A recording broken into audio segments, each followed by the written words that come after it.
रिक्षा परवाना घेतल्यानंतरही मराठी बोलता येत नसलेल्या चालकांची पुन्हा एकदा खातरजमा करण्याचे आदेश राज्याचे परिवहन मंत्री प्रताप सरनाईक यांनी प्रादेशिक परिवहन कार्यालयांना दिले आहेत।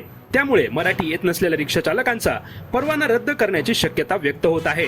राज्यामध्ये विविध शहरांमध्ये शासनाकडून रिक्षा चालकांना परवाने देण्यात आले असून त्याच आधारे वाहतूक पोलिसांकडून रिक्षा चालवण्यास परवानगी दिली जाते।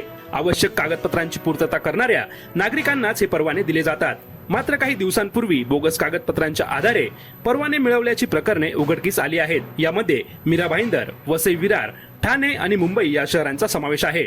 याच पार्श्वभूमीवर सर्व रिक्षा परवान्यांची पुनर्पडताळणी करण्याचे आदेश देण्यात आले असून 1 मे पर्यंत याबाबतचा अहवाल सादर करण्याच्या सूचना महाराष्ट्र प्रादेशिक परिवहन विभाग अधिकाऱ्यांना देण्यात आल्या आहेत। विशेष म्हणजे या तपासणी दरम्यान संबंधित रिक्षा चालकाला मराठीमध्ये बोलता येते का याची खातरजमा करण्याचे निर्देश देखील देण्यात आले आहेत। प्रवाशांची मराठीमध्ये संवाद न साधणे किंवा वाद घालण्याच्या तक्रारी वाढत असल्याने अशा चालकांवर कारवाई करण्याचा इशारा देण्यात आला आहे।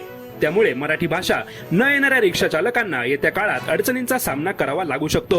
महाराष्ट्र राज्यामध्ये रिक्षा चालकांना परवाना देताना मराठी भाषा येणे ही अनिवार्य अट आहे। प्रवाशांशी सुलभ संवाद साधण्यासाठी चालकांना मूलभूत मराठीचे ज्ञान आवश्यक मानले जाते। स्थानिक भाषेला प्राधान्य देण्याच्या धोरणाअंतर्गत हा नियम लागू करण्यात आला असून सर्व रिक्षा चालकांनी त्याचे पालन करणे अपेक्षित आहे। त्यामुळे आता मुंबईमध्ये मराठी भाषा न बोलता येणाऱ्या रिक्षा चालकांचे परवाने खरंच रद्द होतात का हे पाहणं महत्त्वाचं ठरणार आहे।